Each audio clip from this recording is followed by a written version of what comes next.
Good evening. Sorry I cannot be with you in person, but I will share this story via video with you if I can. When I first felt the call to professional ministry, my older son was in high school and my younger son was in middle school. I'd researched the ministerial credentialing process and consulted my minister. However, all the divinity schools in the area where I lived were extremely conservative and not appropriate for a Unitarian Universalist minister. After months of searching, I realized that if I were to pursue my call to ministry, I would have to either move my family away from Central Florida, taking my sons from their school and friends, or I would attend school away from my family. This was before distance learning, so I would physically have to move away. Was this some sort of test I was being given? I thought. I kept thinking, what kind of universe would ask me to make such a choice? And when I thought about this dilemma, my mind immediately went to the story of Abraham and Isaac in the book of Genesis. Now, I want to speak today about the Jewish high holy days and how this story that is integral to the holiday held the clue for my seminary dilemma. So first, a little background. We are in the middle of the 10-day period known as the Jewish high holy days, which starts with the Jewish New Year, Rosh Hashanah, and ends with the Day of Atonement, Yom Kippur. These 10 days are known as the days of awe.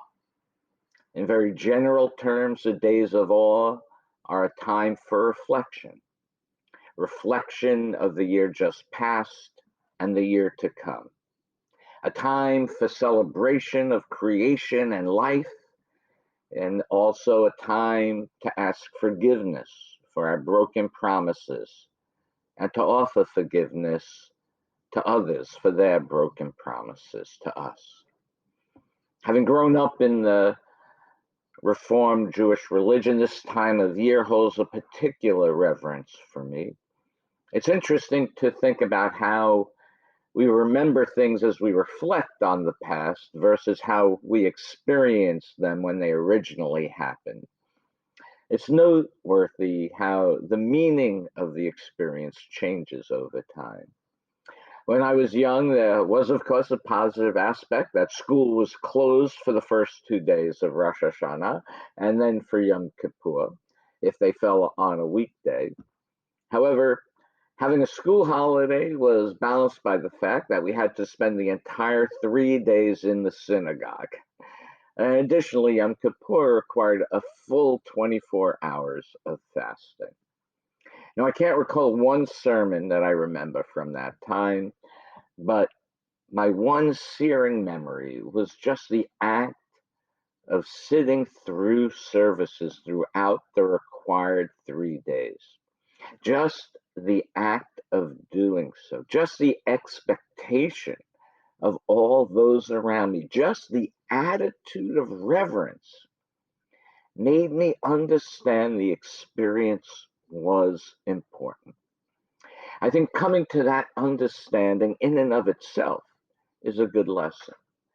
Experiences which are important to us, we should spend more time on, and they should take on an air of reverence. Now, the ultimate behavioral scare tactic to a young child was being told that God would determine who lived and died in the next year by the time the holiday period was over. And I was told, due to this ominous warning, I had better behave during service. Well, after a few years, I realized that those who misbehaved didn't die. So I saw a flaw in this theory. Not that I misbehaved after that, but my doubts were raised. Now, as a teen who was raised to question things, I did not understand. I asked, why did we always have to tell the story of the Akedah, which means binding? The binding refers to Abraham binding up Isaac as a sacrifice to God. What was the point of this story, and what did it have to do with a New Year holiday? Now, at the time this story originated, it was a common practice in many Middle Eastern cultures to sacrifice children. My parents, being rational people, understood this story to be an instruction to the Jewish people to not sacrifice their children. This kept me quiet for a few years, but didn't answer the question as to why we continue to retell this story now, year after year. And as I entered my early 20s, I became infatuated with existentialism, which, in very broad terms, is the focus of philosophical thinking on the conditions of human existence. And this brought me face to face with the writings of Soren Kierkegaard. Now, I generally like Kierkegaard's philosophy of being committed to a religious life, and he vehemently believed in a non dogmatic view of religion. He believed in living an ethical life as a conscious, rational thought with equal commitment. However, a quandary can occur when the rational, ethical choice and the religious choice do not agree with each other. Now, Kierkegaard's passionate defense of Christianity required for him, as he wrote, to take a leap of faith that transcended the rational.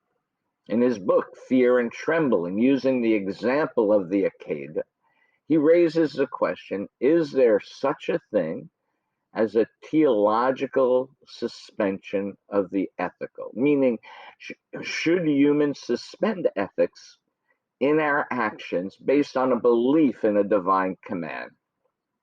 Kierkegaard argues that we should. Now, the question posed by Kierkegaard's philosophy in regard to the Akeda is whether humans should have complete faith in something greater than themselves, than their own experiences, to a point that they would do something unethical. By looking at Abraham's actions with this perspective, we can see that adhering to this view has led many people to do unthinkable things in the name of religion, and thus I reject this existential thinking. The story demonstrates the dangers of blind faith. But as I have found with most of my studies, the biblical writings leave so much open for interpretation. And maybe that point is that stories in the Bible are written intentionally to allow for multiple interpretations. We must search deeply between the lines for answers, as they are not always so obvious. And so when I entered seminary, I looked between the lines of this story. And what I found fascinated me and gave new meaning to the story that can have meaning, I think, for all Unitarian Universalists. The first basic question that troubled me is, what kind of God would create such a test? Did God question Abraham's commitment in this story? In the Bible, what had God initially asked of Abraham? In Genesis chapter 12, he asked very little. Go forth from your native land and from your father's house to the land that I will show you, end quote. He basically asked Abraham to follow his advice, and he would give him great blessings. In chapter 15, there are more specific promises without any additional stipulations. And in chapter 17, Genesis chapter 17, there is another covenant between God and Abraham, where in exchange for God's blessings, Abraham and his descendants had to, and I quote, walk in my ways and be blameless, and partake in the act of circumcision. And then in chapter 22, God asks for the sacrifice of Abraham's son.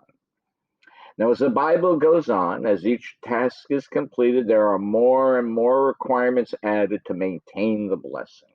Almost like a video game, right? Once you reach a certain level, We're ready for a higher, more difficult level.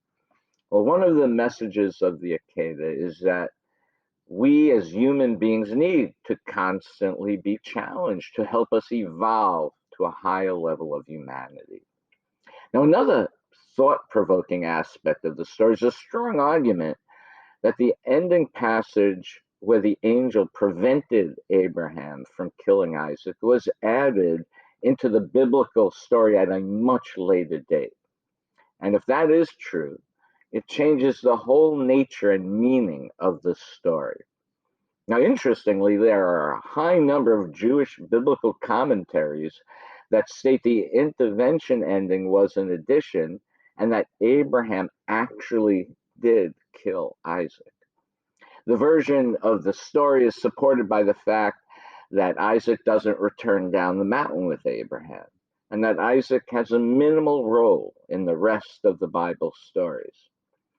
Other commentaries speculate that God brought Isaac back to life after Abraham killed him. And I would imagine most of these commentaries were written as a way to combat and replace the growing Christian narrative of Jesus' resurrection. But imagine if the opposite is true. Imagine if the part about the angel stopping Abraham was a later addition and Isaac lives. The story would then unfold as if Abraham defied God and his society's customs and made the choice not to kill Isaac.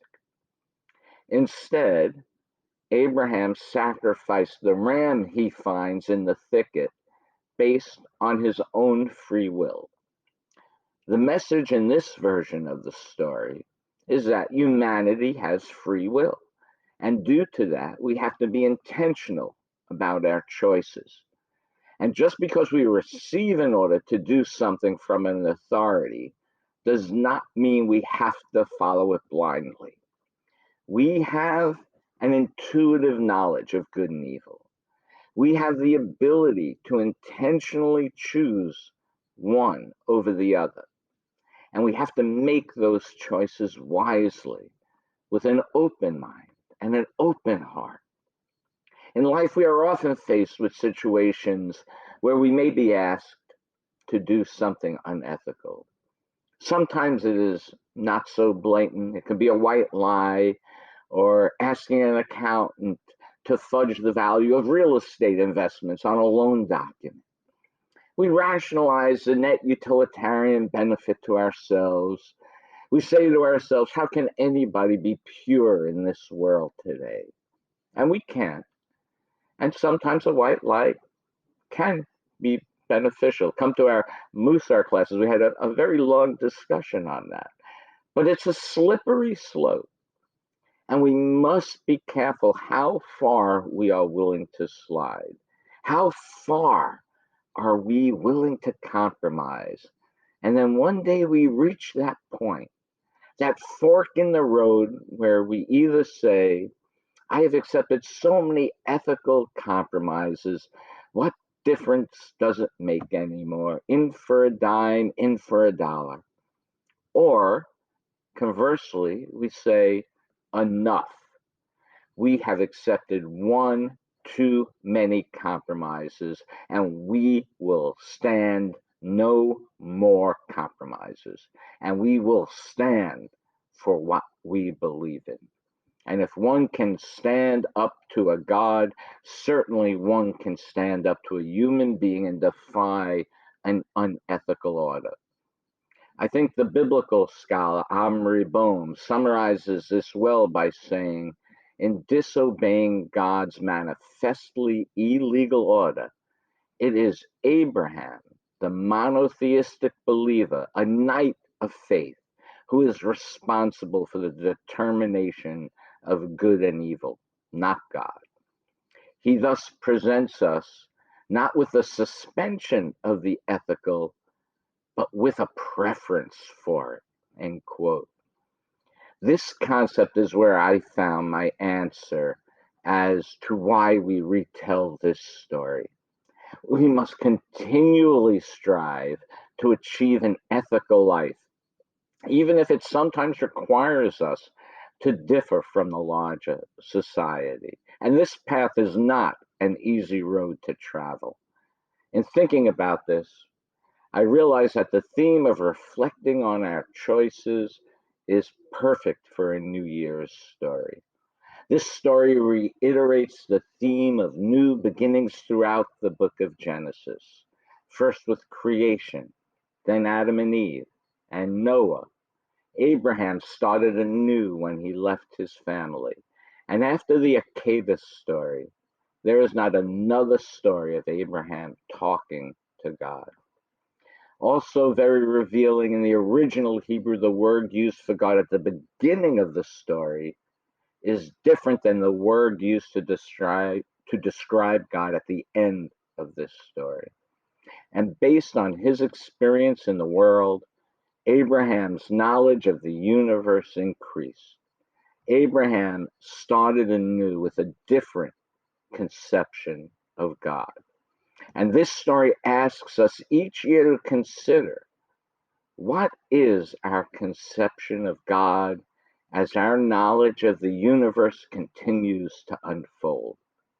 We choose to come together, some born Unitarian Universalists, some from no religious backgrounds, some from Jewish backgrounds, many from many different religious backgrounds. You know, every day I wear a necklace, which is a chalice superimposed on top of the Star of David, a binding together of Judaism and Unitarian Universalism. Our society needs to move away from the concept of either or thinking, which leads to exclusivity. You know, I had a teacher in seminary who called Unitarian Universalist mixities and stressed that we are richer and more expansive in our thinking and understanding as a religion because of our multiple religious identities. The etymology of the word religion itself is from the Latin, which means to bind. So we can look at this story as choosing the things that will bind us together in the year ahead. The binding of a community of people together. The type of binding that doesn't allow for the suspension of the ethical, for there to be an authentic relationship. A binding where the ethical is held up as its highest ideal. A binding where the ethical is identified in community and embraced by the community. It may not always work out that way, but it is how we should try to live our lives together. And by so doing, we will support each other. And the universe will benefit through the results of our acts of love and compassion and ethics. And when I had almost given up all hope of attending seminary because I would not sacrifice my time with my children or force them to sacrifice where we live, when I had almost given up hope that I would be able to pursue my life's passion, when I refused to sacrifice my highest ideals, the universe responded to me. A liberal ecumenical seminary opened a campus in Orlando, and it became my ram in the thicket. And even more bizarre, 7 years later, a month after I graduated seminary, the school was sold and the Orlando campus was closed. It was as if the universe created what I needed for the time I needed it. Of course, thinking that might require me to suspend my idea of what is rational, or else maybe realize I don't understand exactly how the universe works. But that was my experience. And so I encourage you to trust your intuition of the good and be committed to an ethical way of life in community and have faith that the universe and all its inhabitants will respond in kind. Happy New Year, Lashana Tova. May it be so. thank you for your presence here tonight.